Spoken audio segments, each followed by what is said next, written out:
पुंडलीक वरदे हर विठ्ठल श्री ज्ञानदेव तुकाराम गोपाल कृष्ण भगवान की जय। माऊली ज्ञानेश्वर महाराज की जय। जगद्गुरु तुकाराम महाराज की जय। क्षमा शस्त्र जया नराच्या हाती, दुष्टतया प्रती काय करी। तृण नाही ते पडिला दावाग्नी, जाय तो विजोनी आपसया। तुका म्हणे क्षमा सर्वांचे स्वहित, तुका म्हणे क्षमा सर्वांचे स्वहित, धरा अखंडित सुखरूप। तृण नाही ते पडिला दावाग्नी, जाय तो विजोनी आपसया। प्रस्तुत कीर्तनरूपी सेवेसाठी निवडलेला अभंग जगद्गुरु श्री संत तुकाराम महाराज यांचा 3 चरणाचा आणि उपदेशपर प्रकरणातील अभंग आहे। तुकोबाराय म्हणतात, क्षमा शस्त्र जया नराचे हाती, दुष्टतया प्रती काय करी। क्षमा शस्त्र जया नराच्या हाती, दुष्टतया प्रती काय करी। महाराज म्हणतात, माणसानं हातामध्ये शस्त्र धरलंय, पण लोखंडाचं नाही किंवा तलवारीसारखं नाही। मग शस्त्र हातात धरलंय, पण कोणतं? तर क्षमेचं। क्षमा शस्त्र जया नराच्या हाती। हातामध्ये शस्त्र धरलंय, पण क्षमेचं, माफीचं। मग तुम्ही तुमच्या हातामध्ये क्षमेचं माफीचं शस्त्र जर हातात धरलं, तर दुष्टाची काय कथा आहे? दुष्टाची काय कथा आहे त्या क्षमेपुढे? दुष्टाला जोर कधी येतो? तुम्हाला त्रास द्यायला किंवा भांडायला।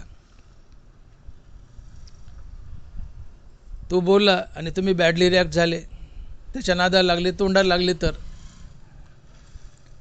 पण दुष्ट बोलतोय, घाणघाण बोलतोय, भांडतोय, तुम्ही शांत आहेत, त्याला क्षमा करतायत, माफ करतायत। दुष्ट आपोआप थंड होतो, शांत होतो, त्याच्या आतला दुष्टपणा निघून जातो, तो तुम्हाला शरण येतो, तो तुमच्या पायावर लोळतो। तो एवढं घाणघाण बोलतोय तरी तुम्ही माफच करताय। तो घाणघाण बोलतोय,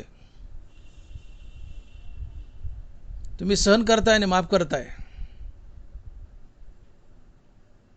तो दुष्ट लाजतो, खिजील होतो, एक तर निघून जातो किंवा तुम्हाला शरण येतो, तुमचा मित्र होतो।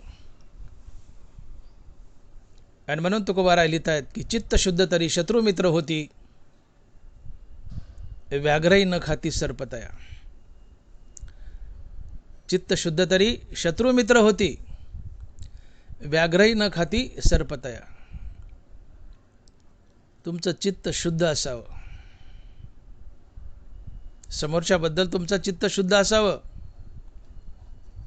वाघ आणि सर्पासारखे क्रूर प्राणी तुमचे मित्र होतात। वाघ आणि सर्पासारखे क्रूर प्राणी तुमचे मित्र होतात। चित्त शुद्ध तरी शत्रू मित्र होती, व्याघ्रही न खाती सर्पतया। चित्त शुद्ध ठेवा, हातामध्ये शस्त्र धारण करा, पण कशाचं? क्षमेचं, माफीचं। समोरचा भांडतोय, भांडू द्या, बोलतोय घाणघाण, बोलू द्या, तुम्ही बॅडली रिॲक्ट होऊ नका, तुम्ही शांत राहा, त्याला क्षमा करा। एक तो खिजील होऊन निघून जाईल किंवा तुम्हाला शरण येईल, तुमच्या पायावर लोळेल। तुमची माफी मागेल. आणि म्हणून तुकोबाराय अभंगाच्या पहिल्या चरणात म्हणतात की क्षमा शस्त्र जया नराचे हाती, दुष्टतयाप्रती काय करी, दुष्टतयाप्रती काय करी. दुष्टाची काय कथा आहे म्हणले. तुम्ही हातामध्ये क्षमा धारण केली, हातामध्ये शस्त्र धारण केलंय, पण कशाचं? क्षमेचं. अर्थात तुम्ही समोरच्याला माफ करतायत. तो भांडतोय, वाईट बोलतोय, पण तुम्ही त्याला माफ करतायत. दुष्टाची काय कथा आहे म्हणले. एक तर तो खिजिलून निघून जाईल, किंवा तुम्हाला शरण येईल, तुमच्या पायावर लोळेल, तुमचा मित्र होईल. आणि म्हणून समाज स्वास्थ्यासाठी आणि कौटुंबिक स्वास्थ्यासाठी मानवी जीवनात क्षमा असणं फार महत्त्वाचं आहे. बघा तुम्ही घराघरात कसे कलह असत आहेत, भांडणं होत आहेत. सासू सुनाचं पटत नाही, जावा जावाचं पटत नाही, सवती सवतीचं पटत नाही, ननंद भावजायचं पटत नाही, भावा भावात पटत नाही, समाजात माणसा माणसात पटत नाही. भांडणं होतात, दुश्मन्या लागतात. का? मानवी हृदयात असलेला क्षमेचा अभाव, मानवी हृदयात असलेला क्षमेचा अभाव.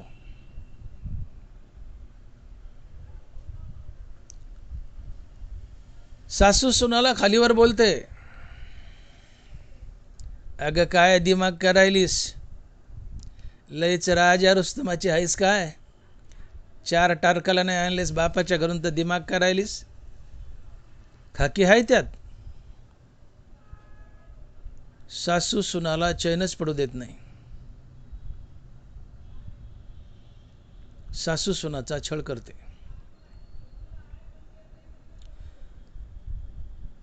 आणि तीच सून जर तापड असेल तर बेलनं घेऊनच सासूच्या मागे लागते, बेलनं घेऊनच. टरकभर भांडे दिलेत माझ्या माईने, काय कमी केलंय? आवाज करायचा नाही. सासूला म्हणते आवाज करायचा नाही. लखाडोल भांडणं सासूनाचे, लखाडोल भांडणं.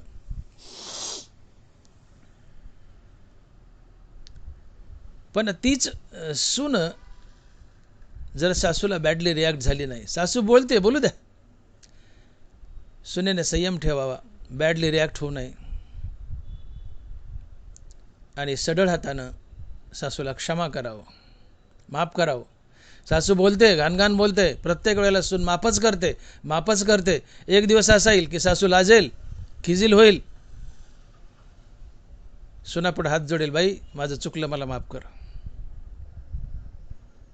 हे कौटुंबिक स्वास्थ्य आहे. आणि म्हणून मी बोललो की कौटुंबिक आणि मानसिक, कौटुंबिक आणि सामाजिक स्वास्थ्यासाठी, कौटुंबिक आणि सामाजिक स्वास्थ्यासाठी मानवी मनात क्षमा उदयाला येणं अतिशय महत्त्वाचं आहे. घरात सुख शांती नांदायची असेल तर मानवी मनात क्षमा असावी. आणि तुकोबारा आजच्या चरणात हेच बोलतायत. अभंगात पहिल्या चरणात महाराज हेच बोलतायत की क्षमा शस्त्र जया नराचे हाती, दुष्टतयाप्रती काय करी. काय कथा आहे म्हणले दुष्टाची, बोलू दे त्याला काय बोलायचं. तर त्या दुष्टाला काय बोलायचं बोलू द्या, सासूला काय बोलायचं बोलू द्या, भाऊ बोलतोय भावाला काय बोलायचं बोलू द्या, जाव बोलती जावाला काय बोलायचं बोलू द्या. तुम्ही फक्त क्षमेचं शस्त्र हातात धरा. समोरचं काय बोलायचं बोलू द्या. तुम्ही माफ करा, तुम्ही माफ करा, सहन करा, माफ करा. पुढचं लाजतं, खिजील होतं, निघून जातं, किंवा तुमच्या पायावर लोळतं, तुमची माफी मागतं. ही क्षमेची ताकद आहे, क्षमेची ताकद आहे. हो, तुम्ही मौन धारण करा, ही मौनाची ताकद आहे. समोरचा खिजील होतो, निघून जातो, किंवा तुम्हाला शरण येतो, तुमची माफी मागतो. दुश्मनी मैत्रीत बदलते. आणि म्हणून क्षमा एक असं शस्त्र आहे की हातात तलवार नाही, चाकू नाही, काही नाही, नाव शस्त्र दिलंय पण हातात काही नाही, कुठले लोखंडाचे अवजार नाही, पण याला शस्त्र म्हटलंय तुकोबारायांनी. क्षमा ही शस्त्र आहे. शत्रू जिंकायचा आहे, तलवार लागते, रिव्हॉल्वर लागेल, काहीतरी लागेल. शत्रू जिंकायचा आहे, शस्त्र लागेल, तलवार लागेल. तसं क्षमा ही तलवार आहे, शस्त्र आहे. कशाकरता? समोरचा शत्रू जिंकायचा आहे. सासू भांडते, शत्रू आहे. जाव भांडते, शत्रू आहे. यांना जिंकायचं आहे. शस्त्र धारण करा. कशाचं? क्षमेचं. क्षमेचं. क्षमा शस्त्र जया नराचे हाती, दुष्टतयाप्रती काय करी. काही बोलू द्या, काही बोलू द्या समोरच्याला, तुम्ही थोडंसं मौन धारण करा आणि सरळ हाताने त्याला माफ करा. ते समोरचं तुम्हाला नक्की शरण येईल, तुमची माफी मागेल किंवा खिजिलून निघून तरी जाईल. आणि म्हणून समाजातील, घरातील भांडणतंटा मिटवायचा असेल, घरात ही पावलं पावली हिंसा आहे. मानसिक हिंसा, शारीरिक हिंसा, वाचिक हिंसा.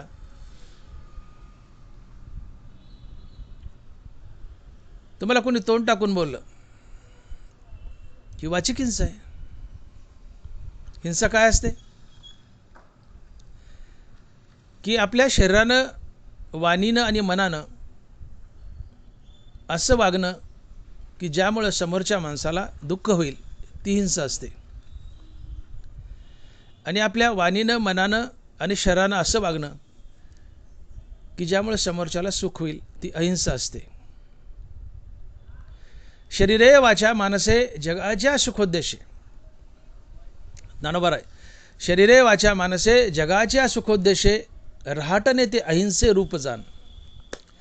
आपल्या शरीरानं, वाणीनं, मनानं अशा कृती कराव्यात की ज्यामुळं समोरच्याला सुख होईल, ती अहिंसा असते. आणि आपल्या शरीरानं, वाणीनं, मनानं अशा कृती घडल्या की ज्यामुळे समोरच्याला दुःख होईल, ती हिंसा असते. आणि मग कोणाला हाणणं, मारणं किंवा कोणाचा खून करणं म्हणजेच हिंसा नव्हे. खून करणं ही तर हिंसाच आहे, पण हाणणं मारणं ही हिंसा आहे. शारीरिकदृष्ट्या समोरच्याच्या उपयोगी न पडणं ही हिंसा आहे. हिंसेने समोरचा मनुष्य दुःखी होतो, आपल्याला पाप लागतं, आपलं पतन होतं, ही शारीरिक हिंसा आहे. तुम्ही तोंडानं, शब्दानं कोणाला दुखवलं, वाचिक हिंसा आहे, आपल्याला पाप लागतं, पतन होतं. मनानं कोणाचं वाईट चिंतवलं, मानसिक हिंसा आहे, पाप लागतं, पतन होतं. समाजामध्ये, घरामध्ये पावलं पावली हिंसा असते. सासू टोपल्यानं हिंसा करते, सुनेला वाईट वाईट बोलून, आणि पापाची भागीदार होते. जावा हिंसा करतात, मोठी जाव लहान्या जावाला बोलते, वाईट वाईट बोलते, वाचिक हिंसा करते. भावाभावात वाचिक हिंसा असते, शारीरिक हिंसा असते, मानसिक हिंसा असते. समाजात, माणसात शारीरिक, वाचिक, मानसिक सगळ्या प्रकारच्या हिंसा असतात. आम्ही मनानं कोणाचं वाईट चिंतितो, तोंडानं वाईट बोलून समोरच्याला दुखवतो, शरीरानं कोणाचं ताडण मारण करतो. या सगळ्या हिंसा आहेत, शारीरिक, मानसिक, वाचिक. आणि या पावलं पावली समाजात आणि घरात घडत असतात. याने समाजात दुःख नांदतं, वैमनस्य येतं, दुश्मनी लागते, समाज अधोगतीला जातो. आणि म्हणून कौटुंबिक आणि सामाजिक स्वास्थ्यासाठी या कुटुंबात आणि समाजात जी आपल्या वाणीतून, वागण्यातून हिंसा होते, दुश्मनी लागते, मनं दुखवले जातात, ही जी समाजात आणि कुटुंबात आपल्या वाणीतून, वागण्यातून हिंसा होते, या हिंसेपासून बचाव करायचा असेल तर एक शस्त्र हातात धरा, आणि ते शस्त्र आहे क्षमेचं. क्षमेचं शस्त्र. शस्त्रानं समोरचा दुश्मन जिंकला जातो. इथंही दुश्मन जिंकायचा, समोरचा आपल्याला वाईट वाईट बोलतोय, दुखवतोय, समोरच्या दुश्मनाला जिंकायचं. शस्त्र हातात धारण करा. कशाचं? क्षमेचं. क्षमेचं. समोरचं वाईट बोलतोय, बोलू द्या, तुम्ही शांत राहा, त्याला माफ करा, त्याला क्षमा करा. ते खिजील होईल, निघून जाईल, किंवा तुम्हाला शरण येईल, तुमच्या पायावर लोळेल, ते तुमचा मित्र होईल. ही क्षमेची ताकद आहे. चित्त शुद्ध तरी शत्रू मित्र होती, व्याघ्रही न खाती सरपत आहे, तो कोबर आहे. तुमच्यामध्ये क्षमा आहे, तुमचं चित्त शुद्ध आहे समोरच्याबद्दल. सापासारखे, वाघासारखे तुमचे मित्र होतात. माणसाची काय कथा आहे, माणूस तर सहज मित्र होईल. सासूची काय कथा आहे? सुनेचं चित्त सासूबद्दल निर्मळ असावं. सासू काही बोलली, सुनेनं माफ करत राहावं. सासू सापा इतकी, वाघा इतकी वाईट नाही, माणूस आहे. सासू ही नमतं घेईल, वाकेल झुकेल, सुनाला शरण येईल, दोघीमध्ये मैत्री होईल. आणि म्हणून मी बोललो की कौटुंबिक आणि सामाजिक स्वास्थ्यासाठी कुटुंबात घडणारी हिंसा, वाचिक, मानसिक, शारीरिक, ही हिंसा घालवायची असेल, कुटुंबात समाजात सुखशांती नांदवायची असेल, तर जीवनात क्षमा असणं अतिशय आवश्यक आहे. मानवी जीवनात क्षमा असणं अतिशय आवश्यक आहे. का? तर क्षमेमुळं कलह कमी होतो, भांडणतंटा मिटतो, समाजात सुखशांती नांदते.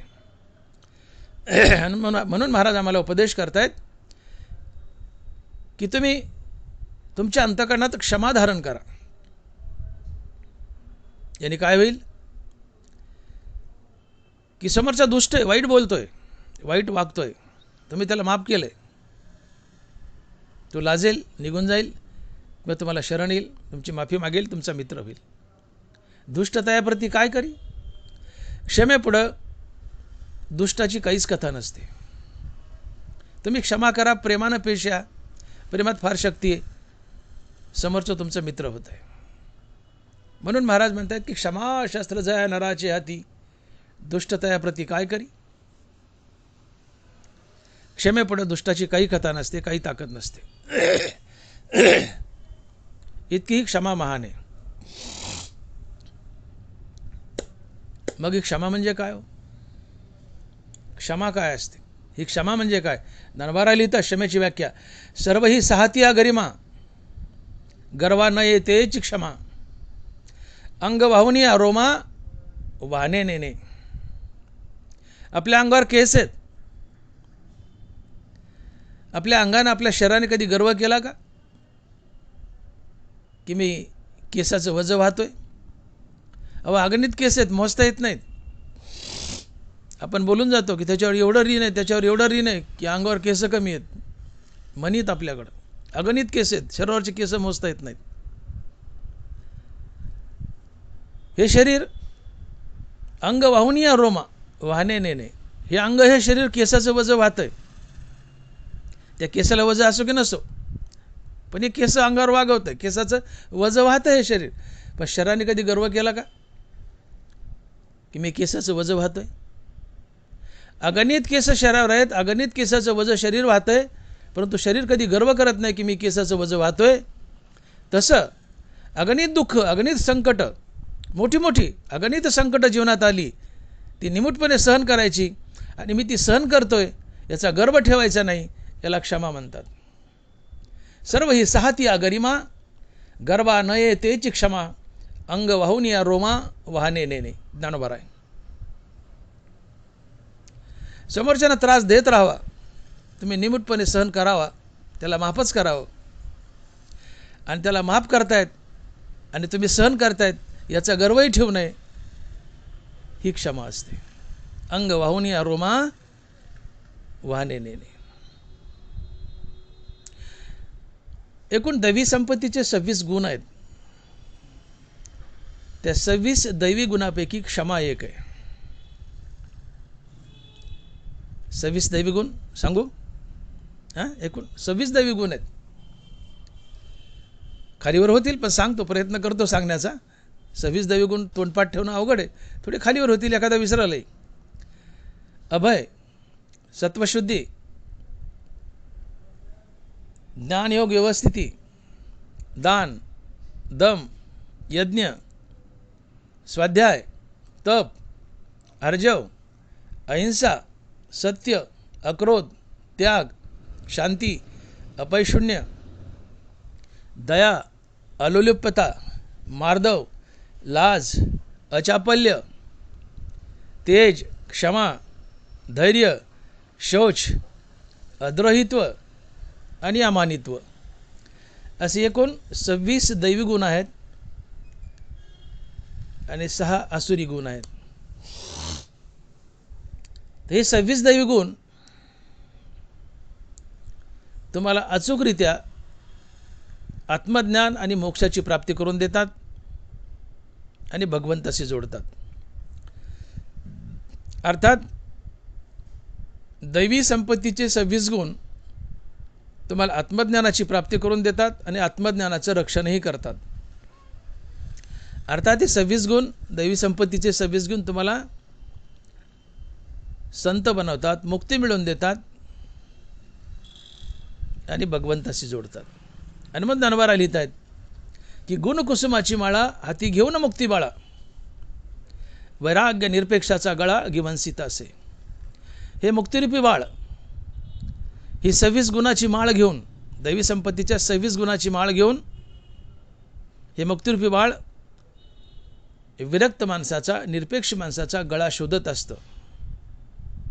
अशा विरक्त माणसाला मुक्तीची आणि या 26 गुणाची माळ घालण्यासाठी. तात्पर्य, दैवी संपत्तीचे 26 गुण तुम्हाला अचूकरित्या आत्मज्ञानाची प्राप्ती करून देतात आणि आत्मज्ञानाचं रक्षणही करतात. त्या महात्म्याला चुकीच्या दिशेने जाऊ देत नाहीत.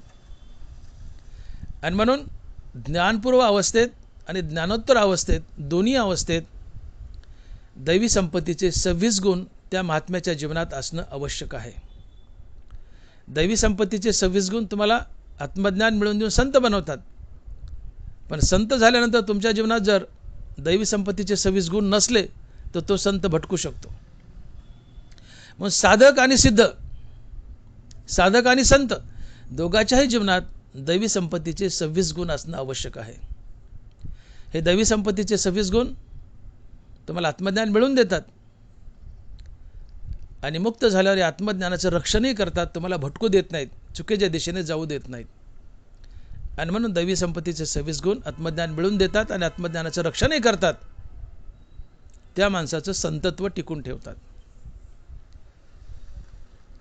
या 26 दैवी गुणापैकी एक गुण आहे क्षमा. आणि या क्षमेचं शस्त्र तुम्ही हातात धारण करा असं तुकोबाराय म्हणतात. आणि महाराज लिहितात की क्षमा शस्त्र जया नराच्या हाती, दुष्टतया प्रती काय करी. क्षमा शस्त्र जया नराच्या हाती, दुष्टतया प्रती काय करी. अरे ज्याने क्षमेचं शस्त्र हातात धारण केलंय त्याच्यापुढे दुष्टाची काय कथा आहे. दुष्ट काहीच करू शकत नाही. दुष्ट काय बोलायचं बोलतो, काय वाईट वागायचं वागतो तुमच्यासोबत. पण तुमच्या हातात एक शस्त्र आहे, कशाचं? क्षमेचं.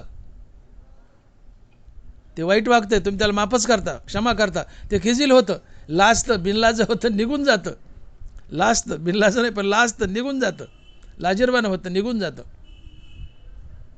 किंवा तुम्हाला शरण येतं, तुमच्या पायावर लोळतं. ही क्षमेची ताकद आहे. तुम्ही समोरच्याला क्षमा केलं, माफ केलं, तुमचं चित्त शुद्ध आहे. शत्रूही तुमचे मित्र होतात. भांडणतंटा मिटतो, दुश्मनी संपते, घरात समाजात सुख शांती नांदते. आणि म्हणून जीवनात क्षमा असावी. ज्ञानोबा बोलतायत की क्षमा असावी, पण कशी असावी? अनाक्रोश असावी. आक्रोश विना जेत क्षमा असे. आक्रोश विना जेत क्षमा असावी. एखादा मनुष्य चुकलाय, तुम्हाला शरण आलाय आणि तुमची माफी मागतोय, पण तुम्ही आळेपिळे घेता, आडेवडे घेता, घाणघाण बोलताय. बडव्या तू असं केलं, तसं केलं, फलान केलं, बेस्तान केलं, खूप घाणघाण बोलले. त्याला समोरचं माफी मागते, त्याला तुम्ही घाणघाण बोलताय. घाणघाण बोलून त्याला माफ केलं. ही क्षमा फारशी कामाची नाही. ही आक्रोशयुक्त क्षमा आहे. क्षमा अनआक्रोश असावी. समोरचं आलंय आणि माफ करा म्हणलं, कुठलाही आक्रोश न करता सडळ हाताने त्याला माफ करावं. याला म्हणतात अनआक्रोश क्षमा.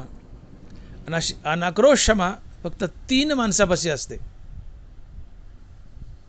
एक जन्मदाते मायबाप, दुसरा संत आणि तिसरा भगवंत. या तिघापाशी अनाक्रोश क्षमा असते. जन्मदाते मायबाप, त्यांच्यापाशी अनाक्रोश क्षमा असते. मुलगा चुकला आणि बापापुढे आला आणि बापाची माफी मागतोय. बाबा चुकलं, यापुढे करणार नाही चूक, मला माफ करा. मुलगा बापाची माफी मागतोय, बापाने माफ नाही केलं, तो बाप कसला? तो बापच नाही आहे. पुत्राचे लाखो अपराध पोटात घेतो तो बाप असतो. मुलानं चुकत राहावं, मुलाने माफी मागितली की बापानं माफच करावं, तो बाप असतो. पुत्राला माफ करत नाही तो बाप कसला आलाय? हां, पुत्र चुकलाय, त्याला गिल्टी फील झाले, पश्चाताप झाला आणि बापाची माफी मागतोय, बापाने जरूर माफ करावं.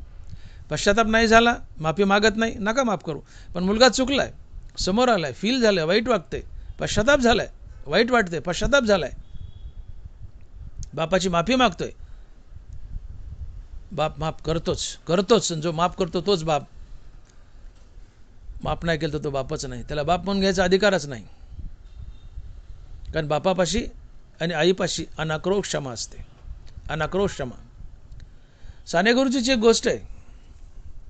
एक प्रेयसी आपल्या मित्राला म्हणते, प्रियकराला म्हणते की तू जा आणि माझ्यावरचं प्रेम सिद्ध करण्यासाठी तुझ्या आईचं काळीज कापून आणून मला आणून दे, मग मी नक्की म्हणेल की तुझं माझ्यावर प्रेम आहे. पोट्टच होतं, पुरीवर येडं झालेलं. आता आणतो मला, पळत गेलं घरी. गेला, चक्क आई कापली हो, छाती फाडली, काळीज काढलं, हृदय काढलं, हातात घेतलं, हृदय घेऊन पळू लागलं ते काळीज. पळताना त्या मुलाला ठेस लागली, मुलगा खाली पडला, सोबत हातातलं काळीज खाली पडलं. त्या काळजातून आवाज आला, बाळ तुला काही लागलं का रे?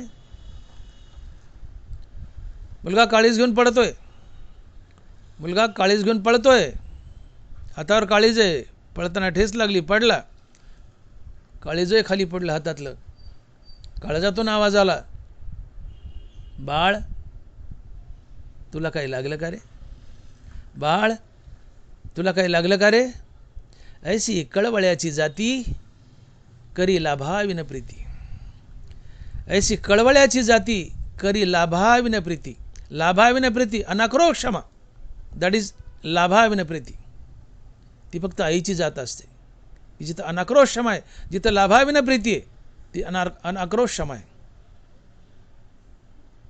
आई कापली आहे, आईला अपकार केलाय, तरी आई आपल्या बाळावर उपकारच करते. कापलं हिला, आईला, तरी बाळ पडलंय, ही कापलं, हे गेलं कुठं, तरी ती म्हणते तुला काय लागलंय का? ही अनाक्रोश क्षमा आहे. ही आईपाशी असते, बापापाशी असते. आक्रोश विना जिथं क्षमा असते, जिथं अनाक्रोश क्षमा आहे, ती आई असते, बाप असतो, तो संत असतो, तो देव असतो. या चौघापाशी अनाक्रोश क्षमा असते.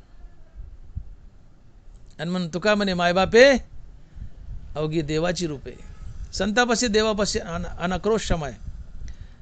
आणि म्हणून मायबाप मुलासाठी संत असतात, देव असतात. तुका म्हणे मायबापे अवघी देवाचीच रूपे. मायबापापाशी अनाक्रोश क्षमा असते. कुठला आक्रोश न करता सडळ हातानं माफ करून टाकतात. जा, केलं तुला माफ, नीट वाग आता. संतापाशी अनाक्रोश क्षमा असते. संतापाशी अनाक्रोश क्षमा असते.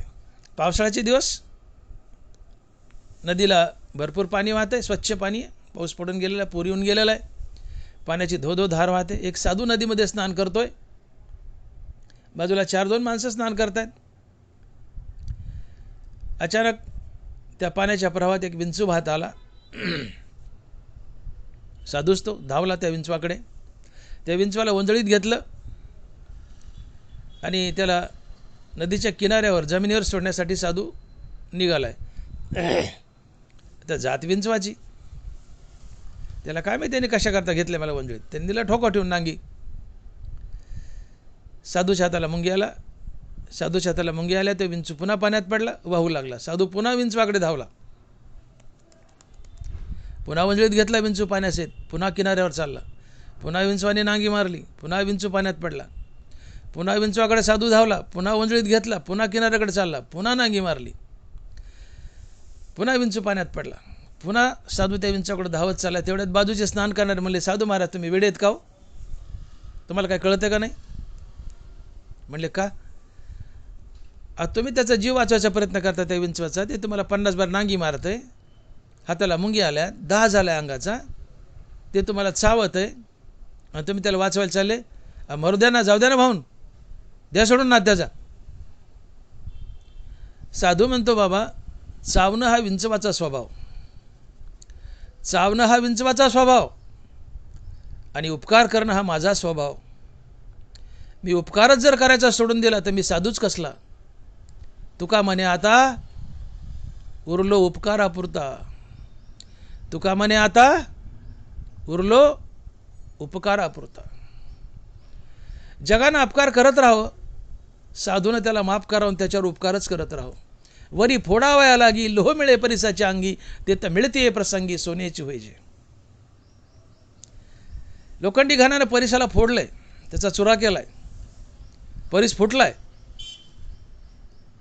पण फुटत असताना लोखंडी घाण्याला या परिसाचा स्पर्श झालाय, परिस फुटलाय, परिसाला लोखंडाने अपकार केलाय, तरीही आपल्या स्पर्शानं या परिसानं लोखंडाचं सोनं करून त्याच्यावर उपकारच केलाय.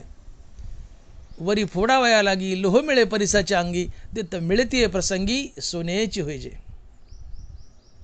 विंचवानं अपकार केलाय साधूला, तरी साधू उपकारच करतो. ही साधूची जात आहे. आणि आक्रोक्षम आहे. कुठली आडेवेडे न घेता, आळेपिळे न घेता सडळा त्यांना माफ करत राहा, काही अपेक्षा नाही ठेवता. आणि आक्रोक्षम आहे, साधूजवळ असते. आणि म्हणून घेऊन जळाचे लोट आलिया नदी नदाचे संघाट, करी वाढ पोट समुद्र जेवी नरवराय. नद्यानं किती पाणी वाहून आणू द्या, समुद्र आपलं पोट मोठं करतो आणि आपल्या पोटात पाणी गडप करतो. जगानं किती त्रास देऊ द्या, साधू सगळं बिनबोबाट सहन करतो आणि जगाला माफ करतो. आणि म्हणून तुकोबारा ज्ञानोबारा लिहित आहेत की आणि उन्मत्त जगे जया खंती न लगे, आणि जयाचे नि अंगे नशिने लोकू. साधूची जात कशी असते, माशाने किती समुद्र ढवाळला तर समुद्र माशाला कंटाळत नाही, आणि समुद्र किती उफाळून लाटा फेकू लागल्यावर तर मासे समुद्राला कंटाळत नाहीत.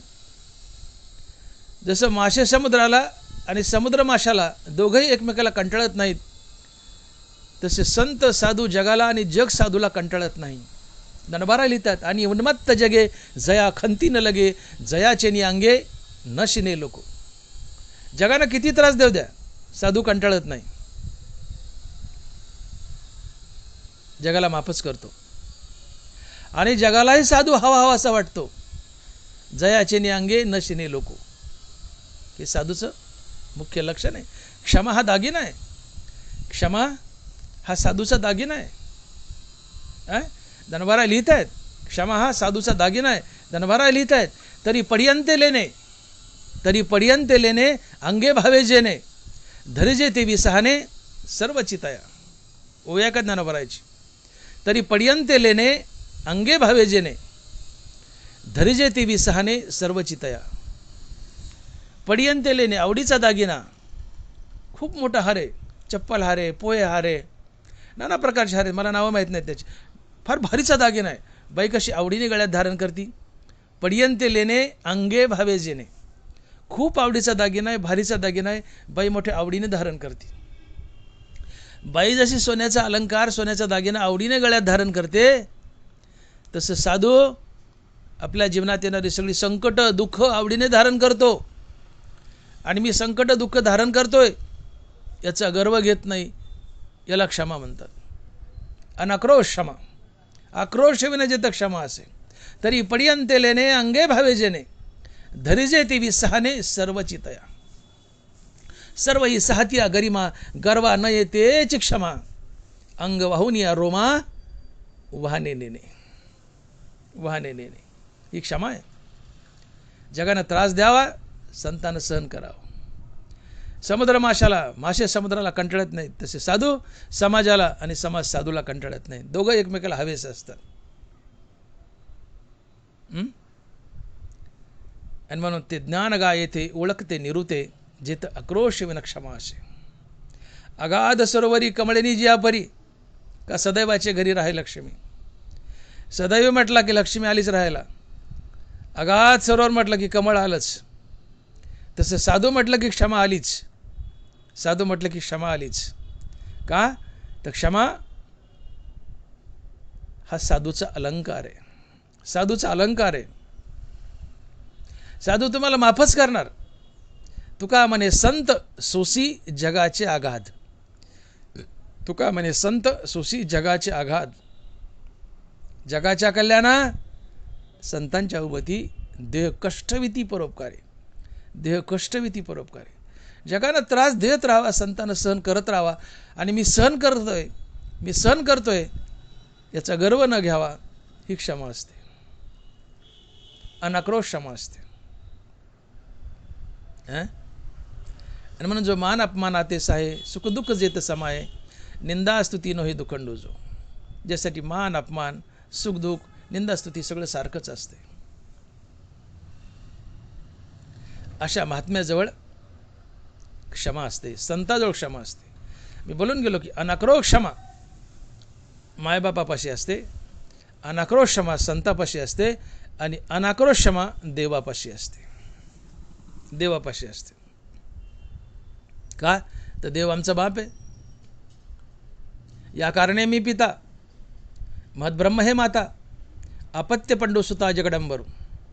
या कारणे मी पिता, माया ही आमची आई आहे आणि पांडुरंग परमात्मा आमचा बाप आहे. पांडुरंग आमचा बाप आहे. आणि बाप कुणाला म्हणायचं? पुत्राचे लाखो अपराध पोटात घेतो तो बाप असतो, पुत्राचे लाखो अपराध पोटात घेतो तो बाप असतो. मग पांडुरंग आमचा बाप आहे, पांडुरंग आमचा बाप आहे म्हणून तो आमचे लाखो अपराध पोटात घेतो. आणि पांडुरंग आम्हाला अनाक्रोश क्षमा करतो. आणि म्हणून भगवान 9व्या अध्यायात बोलतायत की तेवी भलतेनी भावे, मन मज आतू येते व्हावे, आले तरी आगवे मागील वाव. कुठल्या तरी भावानं, प्रेमानं, विरोधानं, दुश्मनीनं, कशानंही, वैराग्य कशाने आज भलतेनी भावे, कुठल्या तरी भावाने तुझं मन माझ्या दिशेने येऊ दे. तुला वाईट वागलास, केलेल्या गोष्टीचा पश्चाताप होऊ दे. मागचं मी तुला माफ करील, तुझा उद्धार करेल. आले तरी आगवे मागील वाव. देव आमचा बाप आहे, आम्ही मुलं आहेत, चुकतोय आम्ही, पण आमच्या चुकीचा आम्हाला पश्चाताप होतोय. आणि देवापुढे उभा राहिलो, देवा चुकलं, आपडी तापडी केली, तोबा केलं, देवा चुकलं, माफ कर. देव आम्हाला सरळ त्यांना माफ करतो आणि सांगतो इथून पुढे नीट वाग, मी तुझा उद्धार करेल. देव का माफ करतो? देव आमचा बाप आहे. या कारणे मी पिता, देव आमचा बाप आहे. आणि पुत्राचे लाखो अपराध पोटात घेतो तोच बाप असतो. मुलगा चुकला आणि बापाला माफी मागतोय आणि बापानं माफ नाही केलं, तो बाप कसला? त्याला बाप म्हणून घेण्याचा अधिकार नाही. मुलानं चुकाव, बापानं माफच करत राहावं, तर तो बाप. देव आमचा बाप आहे. आम्ही लाख चुका केल्या आणि देवापुढे उभं राहिलोत, आम्हाला फक्त पश्चाताप हवा. पश्चातापाच्या अश्रूत आम्ही स्नान करावं आणि देवापुढे उभं राहावं, देवा चुकलं माफ कर. देव माफच करतो. का? तो आमचा बाप आहे. पुत्राचे लाखो अपराध पोटात घेतो तो बाप असतो. देव आमचा बाप आहे. आणि म्हणून कंसाला माफ केलं, रावणाला माफ केलं, कुंभकर्णाला माफ केलं, शिशुपाल वक्रदंताला माफ केलं, हिरण्यकशिपू हिरण्याला माफ केलं. का? या सगळ्यांचा बाप आहे पांडुरंग. भगवान विष्णू या सगळ्यांचा बाप आहे. भगवान विष्णू या सगळ्यांचा बाप आहे. हे सगळे भगवान विष्णूला वेगवेगळ्या अवतारात, राम अवतारात, कृष्ण अवतारात भगवान विष्णूला मारायला टपले.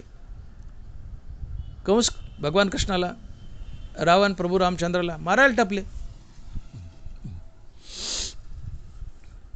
देवानं ठीक यांना मारलं, पण देवाच्या हाताने ज्याला मरण आलं तो मुक्त होतो. तुझे अवतारे जाणो स्वतंत्र, देता न मनशी पात्रा पात्र, कैवल्य असे पवित्र वैर्याही दिले. देवा हे वैरी होते तुझे, तुला मारायला टपले होते, पण मोक्षासारखी पवित्र वस्तू यांना तू सरळ हाताने देऊन टाकलीस. इतकं तू उदार आहेस. तुझे अवतारे जाणो स्वतंत्र, देता न मनसी पात्रा पात्र, कैवल्य असे पवित्र वैर्याही दिले. ऐसा अपकार्या तुझा उपकारू, अपात्राही परी उदारू, दान मागोनी दारवंटे करू, झालाशी बळीचा. अपकार्या तुझा उपकारू, अपकार करणारा उपकार करतो तो देव असतो, तो संत असतो, तो मायबाप असतो. आणि या तिघापाशीही अनाक्रोश क्षमा असते. आक्रोश विनजित क्षमा असते. जन्मजाते मायबाप, संत आणि भगवंत या तिघापाशीही अनाक्रोश क्षमा असते. अनाक्रोश क्षमा. अजिबात आडेवेडे नाही, ते माफच करणार. संताला त्रास द्या तुम्ही, ते आळेपिळे न घेता तुम्हाला माफच करणार. देवाला त्रास द्या तुम्ही, फक्त शरण जा, पश्चाताप करा आणि शरण जा, देव तुम्हाला माफच करणार. तुम्ही चूक करा, मायबाप पुढे जा, पश्चाताप करा, मायबाप माफच करणार. म्हणजे तीनच व्यक्ती अशा आहेत, जन्मदाते मायबाप, संत आणि भगवान, की ज्यांच्यापाशी अनाक्रोश क्षमा आहे. कुठले आडेवेडे न घेता सडळ हाताने तुम्हाला माफ करतात. समाज तसा नाही. तुम्ही एखाद्याचं वाईट केलं, हाणलं, मारलं, काही भलतंच वाईट केलं, शिवीगाळ केली, जा तुम्ही, लाख पाय पडा, पायावर लोळा, नाही माफ करत. घाणघाण बोलतं, शिव्या देतं, लातानी हाणता, निघ म्हणतं इथून, काही बोलतं. केलं तर 50 शिव्या देऊन माफ करतं. ही अनाक्रोश क्षमा नसते. अनाक्रोश क्षमा फक्त जन्मदाते मायबाप, संत आणि भगवंत या तिघापाशी असते. समाज तुम्हाला माफ करेल, पण आक्रोश करून माफ करेल. समाजापाशी अनाक्रोश क्षमा नसते, आक्रोशयुक्त क्षमा असते. क्षमा ही अनाक्रोश असावी. क्षमा हे शस्त्र आहे, क्षमा ही तलवार आहे, क्षमा शस्त्र आहे. आणि हे क्षमारूपी शस्त्र जर मानवी जीवनात आलं तर संसार सुखमय होतो. सामाजिक आणि कौटुंबिक स्वास्थ्य नांदतं, जगात सुखशांती नांदते, घरात सुखशांती नांदते. क्षमेमुळं क्षमा करायचं शिका, एकमेकाला माफ करा. घरात, कुटुंबात, बाहेर, समाजात शांती नांदेल. हनुमान महाराजचा आग्रह आहे की क्षमा शस्त्र जया नराच्या हाती, दुष्ट तयाप्रती काय करी. क्षमेचं शस्त्र हातात धारण करा. समोरचं दुष्ट आहे, वाईट वागतंय, शिवाय देतंय, घाण बोलतंय, माफ करा, क्षमा करा. ते लाजल, खिजील होईल, निघून जाईल किंवा पाय पडेल तुमच्या, तुम्हाला शरण येईल, वैर मैत्रीत बदलेल. दुष्टाची काय कथा आहे क्षमेपुढे. महाराज तेच म्हणतात, दुष्ट तयाप्रती काय करी, दुष्टाची काय कथा आहे क्षमेपुढे. क्षमा एवढी महान आहे, क्षमा एवढी महान आहे. मग ही क्षमा आपल्या जीवनात आणायची कशी. प्रश्न उभा राहतो की क्षमा आपल्या जीवनात आणायची कशी. याचं उत्तर तुकोबाराय देत आहेत. भक्तीचे ते वर्म जयाचे हाती, तया घरी शांती क्षमा दया. भक्तीचे ते वर्म जयाचे हाती, तया घरी शांती क्षमा दया. क्षमा आपल्या जीवनात कशी येते. मुखात भगवंताचं नाम धारण करा, जीवनात क्षमा येते. भक्तीचे ते वर्म जयाचे हाती, तया घरी शांती क्षमा दया. ज्याच्या मुखात देवाचं नाव, त्याच्या घरात शांती क्षमा दया वास करतात. तुकोबाराय बोलतायत, दया क्षमा शांती ते तर देवाची वस्ती. तुकोबारायच तेची संत जाना जगी, दया क्षमा ज्यांच्या अंगी. श्री संत मुक्ताबाई. भक्तीचे ते वर्म जयाचे हाती, तया घरी शांती क्षमा दया. तुकोबाराय. भक्तीचे ते वर्म जयाचे हाती, तया घरी शांती क्षमा दया. तात्पर्य, ज्याच्या मुखात भगवंताचं नाम आहे त्याच्या जीवनात दया क्षमा शांती वास करतात. आणि म्हणून एक सरळ सरळ समीकरण जुळतं की मुखात भगवंताचं नाम, तर हृदयात दया, आणि हृदयात दया तर जीवनात क्षमा. हृदयात दया असल्याशिवाय जीवनात क्षमा येत नाही. दनबरा बोलताय, दया तेत धर्मो, धर्मो तेत सुखागमो, सुखी पुरुषोत्तम असे जैसा. दया तेत धर्मो. ज्याच्या मुखात नाम, ज्याच्या मुखात देवाचं नाम, त्याच्या हृदयात दया. ज्याच्या हृदयात दया, त्याच्या जीवनात धर्म, अर्थात नीतिमूल्य. धर्म म्हणजे जाती जमाती नव्हे. धर्म म्हणलं की आमच्या डोळ्यापुढे 4 जाती येतात, हिंदू, मुस्लिम, शीख, ईसाई. या जाती जमाती म्हणजे धर्म नव्हे, तर सद्गुणाचा समुदाय म्हणजे धर्म. नीती रीती, माणुसकी, इमानदारी, सत्य, अहिंसा, प्रेम, जिव्हाळा, परोपकार, सहानुभूती, सदाचार, क्षमा, या सर्व सद्गुणाच्या समुदायाला धर्म म्हणतात. दया ही सर्व सद्गुणांची जननी आहे. दया ही सर्व सद्गुणांची आई आहे. जगातील प्रत्येक गोष्ट, जगातील प्रत्येक चांगली गोष्ट जगातील प्रत्येक चांगली गोष्ट ही दयेच्या पोटी जन्म घेते आणि चांगल्या गोष्टी सद्गुण असतात, म्हणून दया ही सद्गुणाची जननी आहे. क्षमा हा एक सद्गुण आहे, म्हणून क्षमा हा सद्गुण दयेच्या पोटी जन्म घेतो आणि दया हरिनामाच्या पोटी जन्म घेते. आणि म्हणून हरिनाम तेथे दया आणि दया तेथे क्षमा हे समीकरण आहे, हा सिद्धांत आहे. हरिनाम तेथे दया आणि दया तेथे क्षमा. मग क्षमा जीवनात आणायची ना, तर आधी हृदयात दया असावी लागते आणि दया हृदयात असायची ना, तर मुखात हरिनाम असावं लागतं. कारण मुखात हरिनाम तर हृदयात दया, हृदयात दया तर जीवनात क्षमा. मुखात हरिनाम असेल तर हृदयात दया येते, मनुष्य दयाळू असतो. आणि अंतकरणात दया वास करत असेल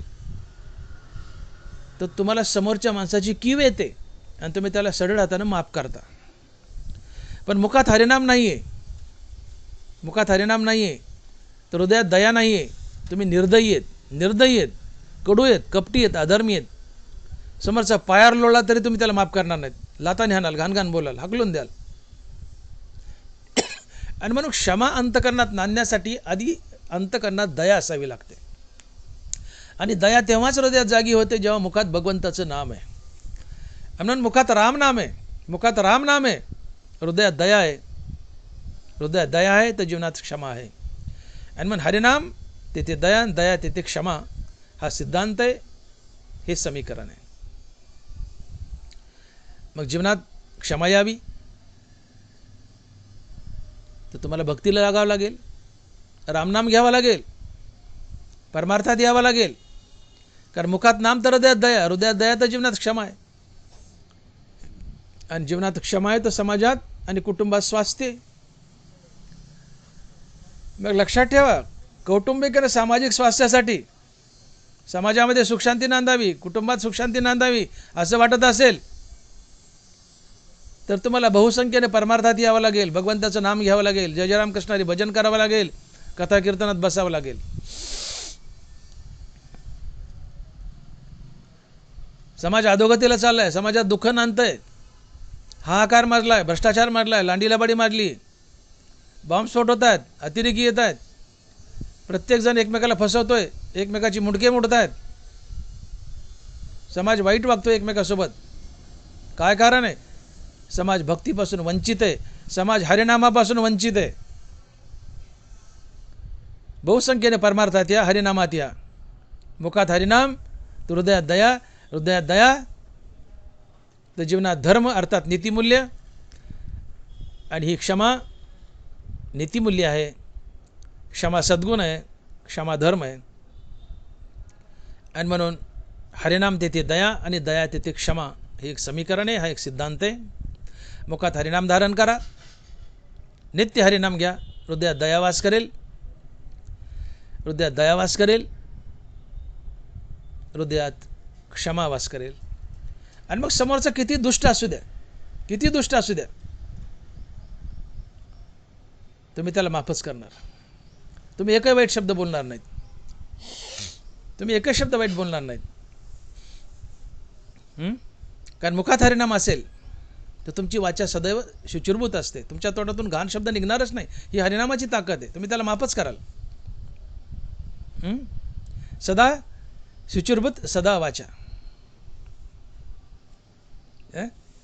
मुखामध्ये देवाचं नाव असेल तर तुमची वाचा सदैव शुचिर्भूत असेल. छंद हरीच्या नामाचा, तुकोबराय बोलतात, छंद हरीच्या नामाचा, छंद हरीच्या नामाचा शुचिर्भूत सदा वाचा, छंद हरीच्या नामाचा शुचिर्भूत सदा वाचा. हरीच्या नामाचा छंद आहे, वाचा शुचिर्भूत आहे. समोरचा घाणघाण बोलतोय, शिव्या देतोय, घाण बोलतोय, पण तुमच्या मुखात हरिनाम आहे, तुमची वाचा शुचिर्भूत असेल, तुम्ही त्याला परतून शिव्या देणार नाहीत, उलट माफ कराल, माफ कराल. छंद हरीच्या नामाचा शुचिर्भूत सदा वाचा. मुखात नित्य हरिनाम आहे, तुमची वाचा शुचिर्भूत असते, स्वच्छ असते, निर्मळ असते. तुम्ही गलिच्छ शब्द तोंडातून काढू शकत नाही, ही हरिनामाची ताकद आहे. आणि त्याला माफ करता. पर्यायाने सर्वाच्या मुळाशी हरिनाम येतं. हो, हरिनाम हा मानवी जीवनाचा केंद्रबिंदू आहे. दया, क्षमा, अमकं ढमकं हे सगळं हरिनामाच्या पोटी जन्म घेत आहे. पण मुखात हरिनाम धारण करा ना. हरिनाम मुखात धारण केलं की हृदयात दया, हृदयात दया आली की हृदयात क्षमा येते, वाचा शुचिर्भूत होते, वाचा शुचिर्भूत होते. तुम्ही समोरच्याला सडळताना माफ करता, हरिनाम सहनशीलता वाढते, समोरच्याला माफ करता. आणि मग हरिनाम हा मानवी जीवनाचा केंद्रबिंदू आहे. भक्तीशिवाय पर्याय नाही. बहुसंख्येनं भक्तीत या, नामधारक बना. हृदयात दया, समाजात कुटुंबात क्षमा नांदेल, कुटुंबात समाजात सुखशांती नांदेल, हिंसा पळून जाईल, समाज सुखी होईल, कुटुंब सुखी होईल. पण मुखात नाम धारण करा, हृदयात दया येईल. दया आली की क्षमा येईल. ही दया फार महान वस्तू आहे. ज्ञानोबा बोलतायत, दया ही सद्गुणाची जननी आहे. जगातील प्रत्येक चांगली गोष्ट दयेच्या पोटी जन्म घेते. माऊली लिहित आहेत, दया काय असते.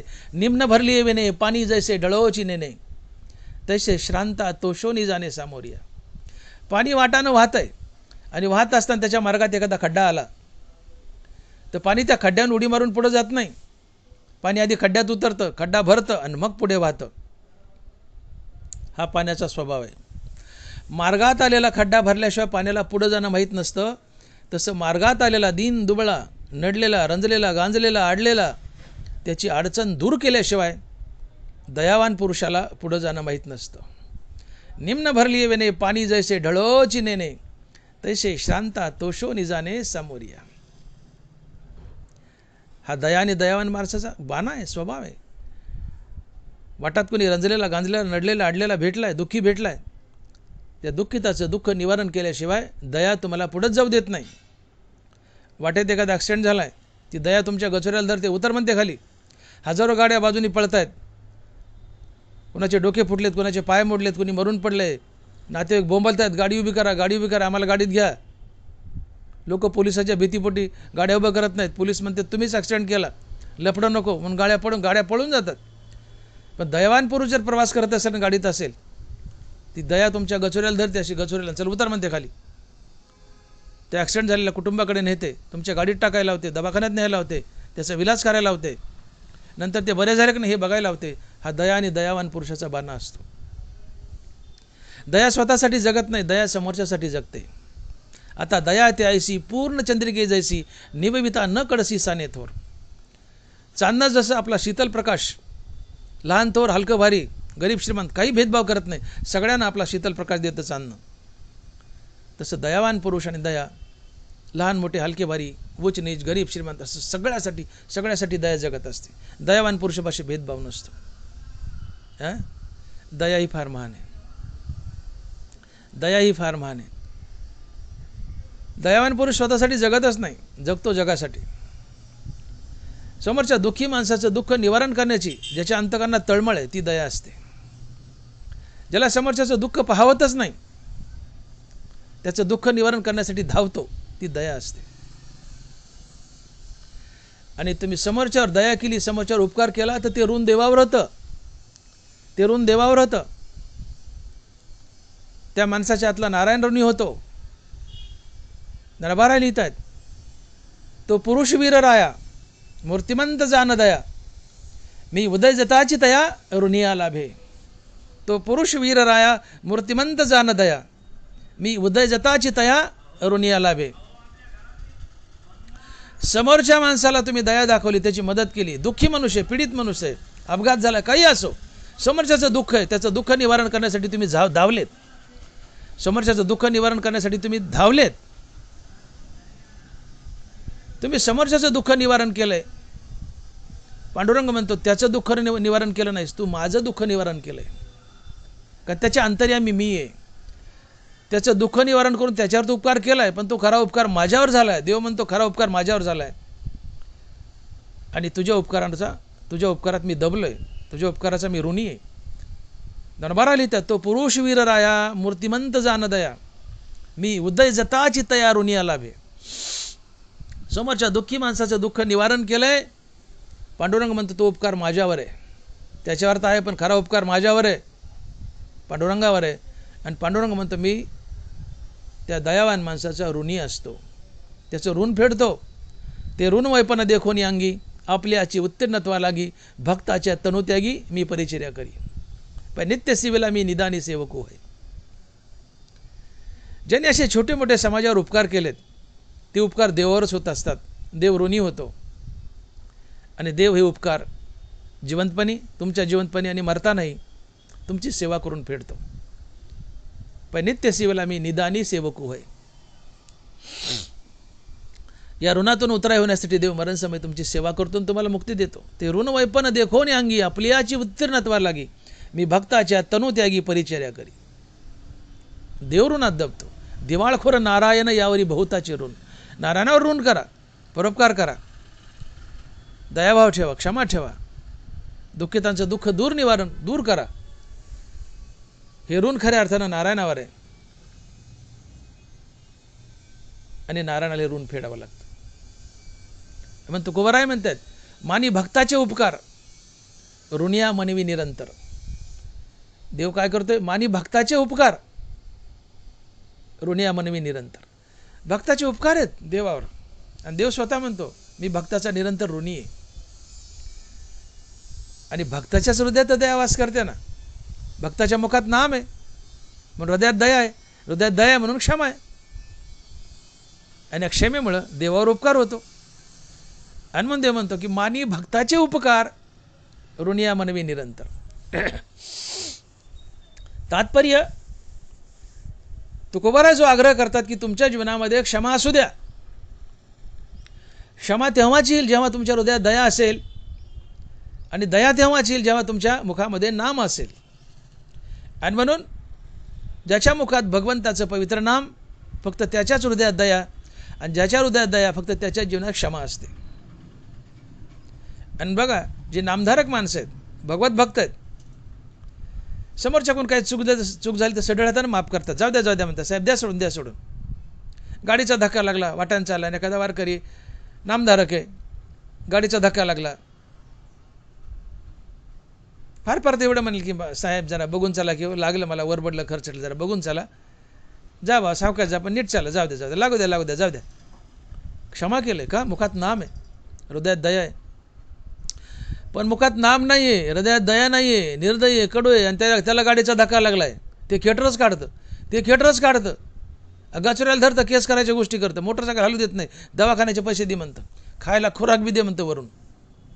निर्दयी आहे का? मुखात नाम नाही, मुखात नाम नाही, हृदयात दया नाही, निर्दयी आहे, कडू आहे.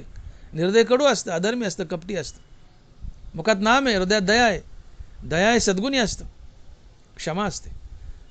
मग नामधारक दयाळा असतो, सढळ हातानं माफ करतो, नामाला विनमुख आहे, निर्दयी असतो, कडू असतो, कपटी असतो, कोणाला माफ करत नाही. मग तो कोर्टात जातो. हे कोर्टात जाणारे 99% निर्दयी आहेत आणि नामाला विनमुख आहेत. कोर्टात जी भांडणं चालतात, केसेस, ते सगळे नामाला विनमुख आहेत म्हणून निर्दयी आहेत आणि म्हणून कोर्टात भांडण आहे आणि म्हणून क्षमाही नाही जीवनात त्यांच्या. नामधारक कोर्टापर्यंत जातच नाही, तो इकडंच मिटून टाकतो, नको म्हणतं लपडे. लोक म्हणतात दवाखान्याची आणि कोर्टाची पायरी चढू नये. हे नामधारकाला कळतंय, ज्याने नामाला विनमुख आहे त्याला काय कळतंय. ते तर कोर्टात जातं, चल म्हणतं तुला कोर्टात बघतो, का? नामाला विनमुख आहे. निंबोळ्या मोडून आला तो कावळ्याशी सुकाळू झाला, तसा भक्तहीन वाढीनला दोषाची लागी. ज्ञानोबा सकारात्मक सांगतायत. भक्तिहीन वाढीनला दोषाची लागी. भक्तिहीन आहे, मुखात देवाचं नाव नाही आहे, त्याचं जगणं दोष आणि पाप करण्यासाठीच असते, समाजाला त्रास देण्यासाठीच असते, गुंडगिरीसाठीच असते. आणि मग कोर्टात ज्या केसेस जातात भांडणं झाल्यावर, साध्या गोष्टीवरून, कुठल्याही कारणावरून, हे भक्तीला विन्मुख असतात, नामाला विन्मुख असतात, तोंडात देवाचं नाव नसतं पण निर्दय असतात आणि एकमेकाला कोर्टात खेचतात आणि दोघंही कोर्टाच्या फेऱ्या करून वकील पिळून काढतो, ऊस पिळल्यासारखा चौथा करतो त्यांचा. आणि मग शेवटी कॉम्प्रोमाइजच्या गोष्टी करतात, सगळं घरदार वाटोळ झाल्यावर. पण नामधारक तसा नसतो, नामधारक दयाळू असतो. जिथं दया तिथं क्षमा असते. काही झालंय भांडण तट्टा तर जागेवरच मिटवायचा प्रयत्न करतो, कॉम्प्रोमाइज करतो, क्षमा करतो, माफ करतो. 2 नामधारकाचं भांडण झालं तर जागेवर कॉम्प्रोमाइज. जे भक्तीला विन्मुख आहेत आणि त्यांचं भांडण झालं ते सरळ कोर्ट काढतात. आणि म्हणून दया क्षमा नामधारकाच्या मुखात वास करतात. भक्तीचे ते वर्म जयाचे हाती, तया घरी शांती क्षमा दया. जीवनात क्षमा यावी तर जीवनात दया यावी लागते. दया यावी यासाठी नाम असावं लागतं मुखात, कारण ज्याच्या मुखात हरिनाम त्याच्या हृदयात दया, ज्याच्या हृदयात दया त्याच्या जीवनात क्षमा वास करते, आणि ज्याच्या जीवनात क्षमा आहे त्याच्या कुटुंबात आणि त्या समाजात स्वास्थ्य असते. कारण तुम्ही नामधारक आहेत, दयावान आहेत, मग क्षमावान आहेत. म्हणून घरामध्ये कुणी काही वाकडं बोललं तुम्ही माइंड करत नाहीत, त्याला माफ करता. समाजात कुणी वाकडं बोललं माइंड करत नाही, त्याला माफ करता. समाजात स्वास्थ्य टिकून राहतं, कुटुंबात स्वास्थ्य टिकतं. आणि म्हणून कौटुंबिक आणि सामाजिक स्वास्थ्यासाठी, कुटुंबात आणि समाजात सुख नांदावं यासाठी बहुसंख्येने नामधारक बना. परमार्थात या. मुखात नामधारण केलं की हृदयात दया येईल, हृदयात दया आली की जीवनात क्षमा येईल, जीवनात क्षमा आली तुम्ही एकमेकाला माफ कराल, भांडणतंटा मिटेल, समाजात आणि घरात सुख शांती नांदेल. आणि म्हणून कौटुंबिक आणि सामाजिक स्वास्थ्यासाठी, सुख शांतीसाठी मुखामध्ये हरिनाम असणं अतिशय आवश्यक आहे. का तर मुखात नाम तर हृदयात दया, हृदयात दया तर जीवनात क्षमा, जीवनात क्षमा तर समोरच्याला सढळ हाताने माफी, समोरच्याला माफ, भांडणतंटा नाहीसा, समाजामध्ये सुख शांती, समाजामध्ये सुख शांती, घरामध्ये सुख शांती. घर सुखी झालं, समाज सुखी झाला, देश सुखी झाला, जग सुखी झालं. आणि म्हणून क्षमा शस्त्र जया नराचे हाती, दुष्ट तया प्रती काय करी. काय ताकद आहे त्या दुष्टाची, काय करते बोलू द्या ना. हां बोलू द्या, आमच्या मुखात हरिनाम आहे, आमच्या अंतकरणात दयाने क्षमा आहे, बोलू द्या त्याला काय बोलायचं आहे, आम्ही माफ करू. ते गार होतं, खिजिल होऊन निघून जातं किंवा आम्हाला शरण येतं, आमच्या पायावर लोळतं.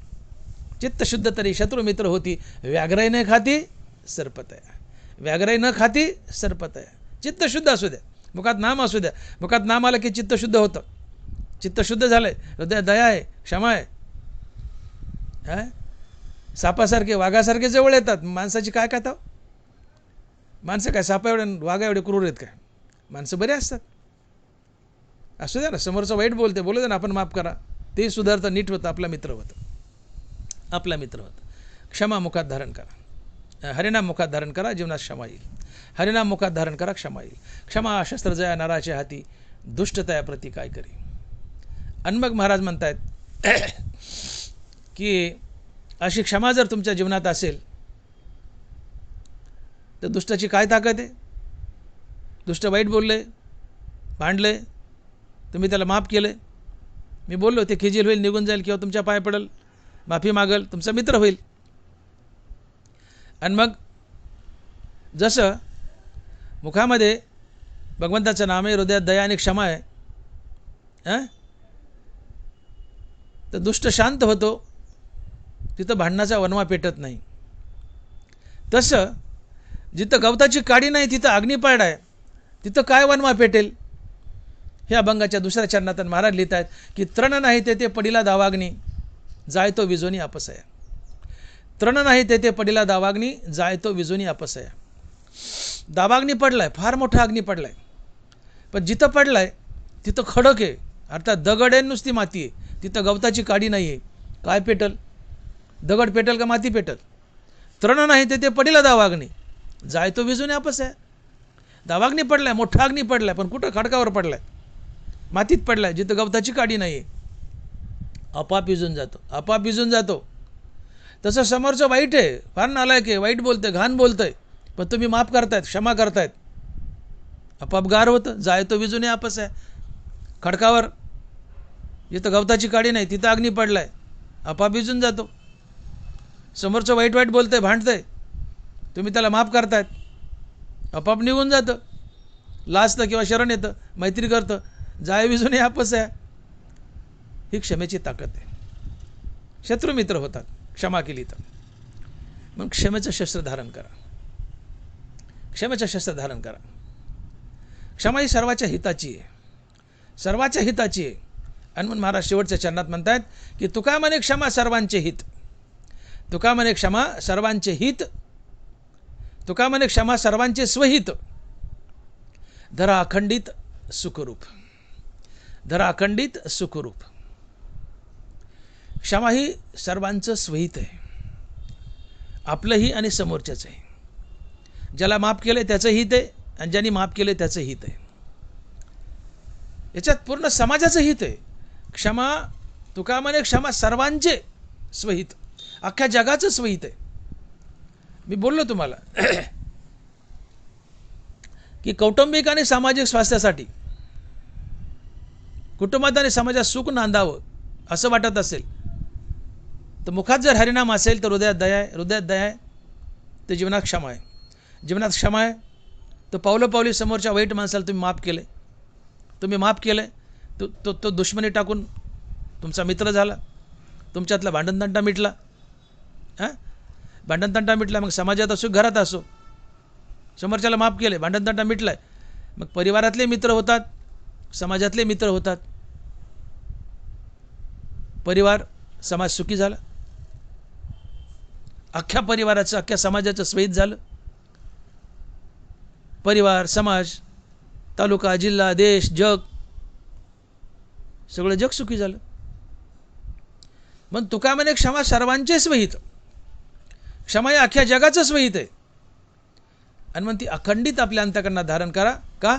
त्या क्षमेने समाज सुखरूप होतो, क्षमेने समाज सुखरूप होतो. कसा? पुन्हा एकदा सांगतो, मुखामध्ये हरिनाम, हृदयात दया, हृदयात दया, जीवनात क्षमा, जीवनात क्षमा. मग घरात असो की बाहेर असो, तुम्हाला कोणी घाण बोलतंय, भांडतंय, त्याला तुम्ही क्षमा केली, माफ केलं एक तर ते खिजिलून निघून जाईल किंवा तुम्हाला शरण येईल, तुमच्याशी मैत्री करेल, माफी मागेल आणि ते तुमचं मित्र बनलं की भांडण मिटलं, दुश्मनी मिटली, तुम्ही एकमेकाशी मैत्रीभावाने वागाल, तिथं आपाप सुख नांदतं. मग कुटुंबात क्षमा असेल तर कुटुंब सुखी, समाजात क्षमा असेल तर समाज सुखी, देशात क्षमा असेल तर देश सुखी, जगात क्षमा असेल तर जग सुखी. आणि म्हणून तुका म्हणे क्षमा सर्वांचेच वहीत, तुका म्हणे क्षमा सर्वांचेच वहीत, धरा अखंडित सुखरूप.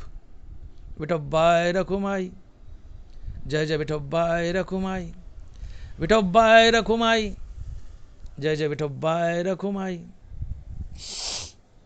यथामती आपण अभंगाचा भावार्थ पाहिलाय. तुकोबाराय म्हणताय, क्षमा शस्त्र जया नराच्या हाती, दुष्टतया प्रती काय करी, तृण नाही ते पडिला दावाग्नी, जाय तो विजोनी अपसया. तुका म्हणे क्षमा सर्वांचेच वहीत, तुका म्हणे क्षमा सर्वांचेच वहीत, धरा अखंडित सुखरूप, तृण नाही ते पडिला दावाग्नी, जाय तो विजोनी अपसया. सारांश, तुकोबारांनी अभंगातून आम्हाला संदेश दिलाय. तुकोबारा उपदेश करतात की बाबानो, कौटुंबिक आणि सामाजिक स्वास्थ्यासाठी तुमच्या कुटुंबात, तुमच्या समाजात सुखशांती नांदावी, यासाठी तुम्ही क्षमा नावाचं शस्त्र आपल्या हातात धारण करा. समोरच्या दुश्मनाला जिंकायचे, तलवार हातात धारण करावी लागते, शस्त्र हातात धारण करावं लागतं, दुश्मन जिंकला जातो.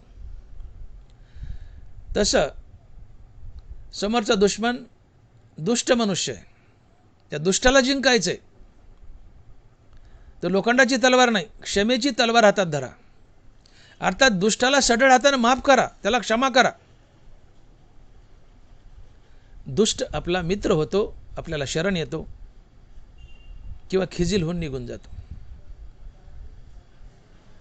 दुष्टही दुश्मनही मित्र होतात. ही क्षमेची ताकद आहे. या क्षमेने काय केले? कुटुंबात मी बोललो की सासू सोनाला त्रास देते, जावाजावात भांडण आहेत, भावाभावात भांडण आहेत, समाजात माणसामाणसात भांडण आहेत, दुश्मनी लागते, घरात दुःख आहे या भांडणामुळं, समाजात दुःख आहे भांडणामुळं. पण तुम्ही मॅक्झिमम लोकांनी क्षमा जर धारण केली, अंतकांना क्षमा बाळगली, क्षमेचं शस्त्र धारण केलं, तर तुम्ही एकमेकांना सढळ हाताने माफ कराल. आणि माफ केल्यानंतर भले समोरचं दुष्ट आहे, वाईट आहे, पण तुम्ही तर चांगले आहेत ना, तुम्ही त्याला माफ करा, त्याला क्षमा करा. मी अनेकदा बोललो, ते खिजील होऊन निघून जाईल, पुन्हा भांडायला यायचं नाही, किंवा तात्काळ तुमचा मित्र होईल, तुम्हाला शरण येईल, तुमच्या पायावर लोळेल, तुमची मैत्री झाली. मग कुटुंबात असो की समाजात असो, तुम्ही समोरच्याला माफ केलं, समोरचं वाईट बोलतंय भांडतंय त्याला माफ केलं, ते गप, एक तर ते गप्प बसेल किंवा तुमचं मित्र होईल. म्हणजे कुटुंबात असो की समाजात असो, ते तुमचं मित्र झालं, दुश्मनी गेली, समाजात सुख शांती आली, समाज सुखी झाला. समाज सुखी झाला. कशाने झाला? क्षमेने झाला. पण ही क्षमा तुमच्या हृदयात, तुमच्या जीवनात यावी यासाठी हृदयात दया असावी लागते. तुमच्या जीवनात क्षमा यावी यासाठी हृदयात दया असावी लागते. दया तेव्हा जीवनात येते जेव्हा मुखात हरिनाम असतो.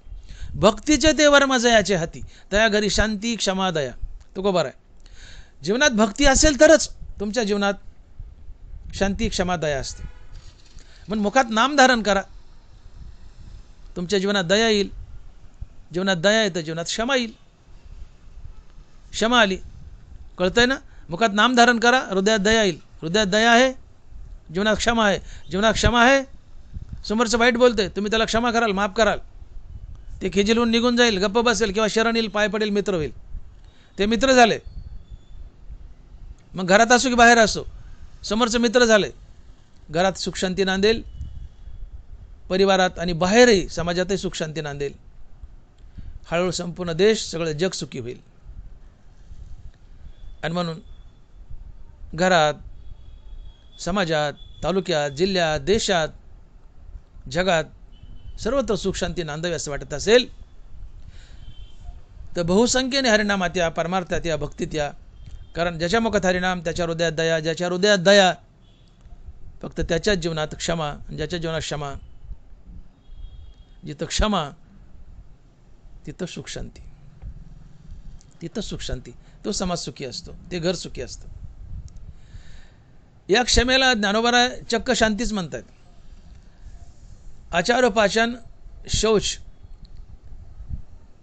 हे अमानितम दंबितम हिंसा, आचारोपाचन शौच या श्लोकावर भाष्य करताना ज्ञानोबांनी ही जी क्षमा लिहिली याला सरळ शांती म्हटले. क्षमा ही शांतीच आहे. अमानितम दंबितम हिंसा या श्लोकावर बोलताना 13व्या अध्यायात ज्ञानीपुरुषाचे लक्षण सांगताना या श्लोकावर बोलताना ज्ञानोबा या क्षमेचं वर्णन करताना या क्षमेला सरळ शांती म्हणतात. क्षमा ही शांतीच आहे. क्षमा ही शांतीच आहे एक प्रकारची. तुम्ही समोरच्याला क्षमा केली, वातावरण शांत होतं. वातावरण शांत होतं. कशाने झालं वातावरण शांत? क्षमेने झालं. म्हणजे क्षमा ही शांतीच आहे. आणि ज्ञानोबाने क्षमेचं वर्णन शांती म्हणूनच केलं आहे.